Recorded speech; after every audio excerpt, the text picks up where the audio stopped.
Kami telah kembali pemirsa terkasih untuk melanjutkan pelajaran dan sekarang kita akan mengambil pertanyaan dari pemirsa. Ia berkata dalam ayat 23 ada orang-orang yang mengarungi laut dengan kapal-kapal yang melakukan perdagangan di lautan luas. Siapakah yang ia bicarakan di sini? Siapakah mereka yang mengarungi lautan dengan kapal-kapal dan melihat karya-karya Allah, Saudara Yosef? Keempat gambaran besar dalam Mazmur ini memberitahu kita tentang prinsip-prinsip umum. Setiap orang yang mengembara di padang belantara akan sangat menderita. Tapi bagaimanapun juga dia berada di darat dan ini lebih mudah daripada berada di laut. Kemudian muncul gambaran tentang duduk dalam kegelapan dan dalam bayang-bayang maut, terikat dalam penderitaan dan belenggu. Seseorang di penjara, ingatlah Yusuf ketika dia di penjara.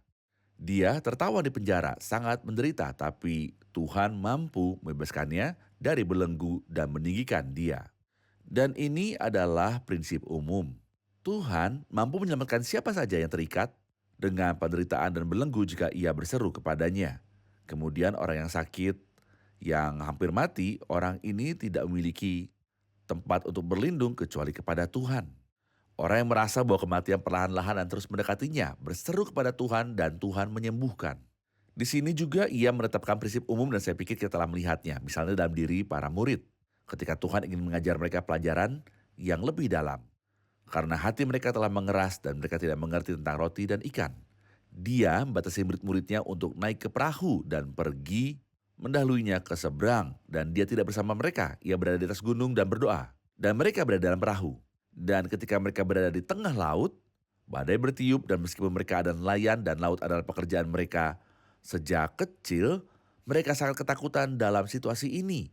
Atau mari kita ingat Rasul Paulus dalam kitab Kisah Para Rasul pasal 27. Ketika dia berada di laut, dan bagaimana keadaannya, putuslah segala harapan kami untuk dapat menyelamatkan diri kami. Setelah berapa hari lamanya baik matahari maupun bintang-bintang tidak kelihatan. Penderitaan yang sangat mengerikan di tengah laut, dan Anda merasa bahwa Anda akan mati. Pada siapakah Anda akan mohon dalam situasi seperti ini? Dan saya berbicara kepada pemirsa. Asumsikan bahwa Anda berada dalam salah satu adegan ini. Asumsikan bahwa Anda di padang belantara tanpa arah. Anggaplah bahwa Anda dalam penjara. Penjara penyakit mungkin. Atau mungkin penjara keadaan sulit. Anggaplah Anda benar-benar sakit dan Anda akan mati. Anggaplah Anda berada di tengah-tengah badai besar yang tidak Anda ketahui sumbernya. Dalam semua situasi Anda memiliki sebuah pintu. Dan dalam 4 masa, maka bersusullah mereka pada Tuhan dalam kesesakan mereka. Dan dilepaskannya mereka dari kecemasan mereka. Dan hal ini memberi kita pelajaran. Apapun situasi Anda atau kondisi Anda, Tuhan mendengarkan. Siapakah Allah yang mendengarkan? Dia adalah Tuhan. Jika Anda berseru kepadanya dalam keadaan apapun, dia akan menjawab. Jadi di sini aplikasi kenabian berbicara tentang bangsa yang sedang mengalami kesulitan dan juga prinsip umum untuk semua yang sedang menderita Benar. dan mengembara. Di padang Bagus. belantara, sakit, Benar. di penjara, di tengah lautan yang sedang mencari pembebasan. Setiap orang yang menyebut Allah sebagai Tuhan akan mendapat pertolongan dan bantuan daripadanya. Dan Benar. terutama anak-anak Allah di sepanjang zaman. Tentu saja. Saudara Yosef dikatakan tentang Tuhan dalam ayat 33, dibuatnya sungai-sungai menjadi padang gurun dan pancaran-pancaran air menjadi tanah gersang. Dalam ayat 35 dibuatnya padang gurun menjadi kolam air dan tanah kering menjadi pancaran-pancaran air. Demikianlah dia mengeringkan dan dia juga memancarkan mata air. Benar. Tuhan selalu memberi dan Mencegah. juga mencegah. Saya bertanya-tanya bagaimana cara Allah memberi dan mencegah ini dilakukan? Bagaimana dan kepada siapa saja? Kebijaksanaan Tuhan. Kebijaksanaan, ya Tuhan, tidak dapat kupahami dan kebaikanmu tidak dapat kupahami dan tidak dapat kulampaui. Tuhan dalam hikmatnya mengubah padang gurun menjadi kolam air. Dan juga mengeringkan sungai-sungai. Engkaulah yang mengeringkan sungai-sungai yang selalu mengalir. Tuhan melakukan keduanya. Mari kita lihat ayat terakhir dalam Mazmur, siapa yang mempunyai hikmat. Biarlah ia berpegang pada semuanya ini. Dan memperhatikan segala kemurahan Tuhan. Lihatlah tangan Tuhan dalam segala sesuatu. Jika Anda menemukan padang gurun berubah menjadi kolam air, katakanlah bahwa Tuhan telah melakukannya. Dan jika Anda mendapati mata air menjadi kering, Tuhan telah melakukan itu. Dan dia selalu memiliki hikmat. Saya punya hikmat, biarlah ia berpegang pada semuanya ini dan perhatikan segala kemurahan Tuhan. Adalah baik untuk menerima segala sesuatu dari tangan Tuhan ketika dia memberi Betul. dan ketika dia mencegah. Dan Benar. ketika dia memberi, kita harus datang kepadanya dan bersyukur kepadanya. Dan ketika dia mencegah, kita harus datang kepadanya dan bertanya tentang Benar. kebijaksanaannya. Benar. Izinkan saya untuk beralih ke Mazmur pasal 108. Sebuah lagu, sebuah Mazmur Daud. Saya ingin tahu apakah topik utama dari Mazmur ini, Saudara Yosef? Kepemilikan tanah umat manusia. Setelah mereka kembali dengan pertobatan kepada Tuhan, Tuhan akan buat mereka tiba dengan selamat tanah itu seperti yang telah Dia janjikan. Di dalam Mazmur 105 kepada Abraham dan memberinya perjanjian Ibrani. Dan Tuhan menjaga firman-Nya dan dalam kesetiaannya Dia tidak menarik kembali janji-janjinya. Jadi topik ini secara umum adalah tentang kembalinya setelah pertobatan dan berkat-berkat setelah pertobatan bagi setiap orang yang datang kepada Bagus. Allah. Dengan pertobatan, Allah akan memberinya berkat secara khusus. Benar. Kepada orang-orang duniawi di masa depan setelah pertobatan mereka, Tuhan akan bawa mereka keluar dari kesengsaraan ke kelimpahan. Mereka memiliki janji-janji. Dan kita memiliki janji yang lebih besar. Janji-janji yang agung dan berharga telah menjadi milik kita. Jika kita datang kepada Tuhan dengan pertobatan dan iman, kita akan memperoleh semua berkatnya yang ingin Dia berikan kepada setiap orang yang berpegang teguh kepadanya. Pembicaraan di sini dimulai dengan hatiku siap ya Allah, aku mau bernyanyi, aku mau bermazmur. Bangunlah hai jiwaku, bangunlah hai gambus dan kecapi, aku mau membangunkan fajar. Aku mau bersyukur kepadamu di antara bangsa-bangsa, ya Tuhan, dan aku mau bermazmur bagimu di antara suku-suku bangsa. Sebab kasihmu besar mengatasi langit dan setiamu sampai ke awan-awan.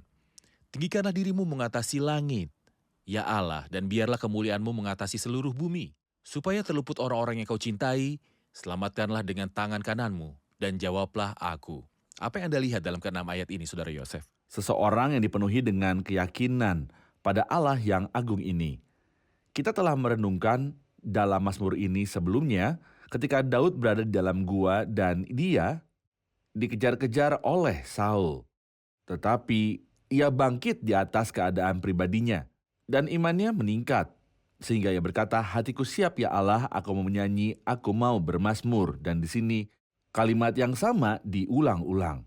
Kita mengalami keadaan yang sulit, tapi bisakah kita menyembah Tuhan di tengah-tengah rasa takut yang besar? Jawabannya adalah ya, kita bersyukur atas hikmat-Mu yang besar karena kasih-Mu itu tetap. Jadi di tengah-tengah keadaan yang sulit kita dapat berkata, hatiku siap ya Allah. Aku mau menyanyi, aku mau bermazmur di tengah-tengah keadaan yang sulit. Tidak hanya ketika Tuhan mau kita keluar.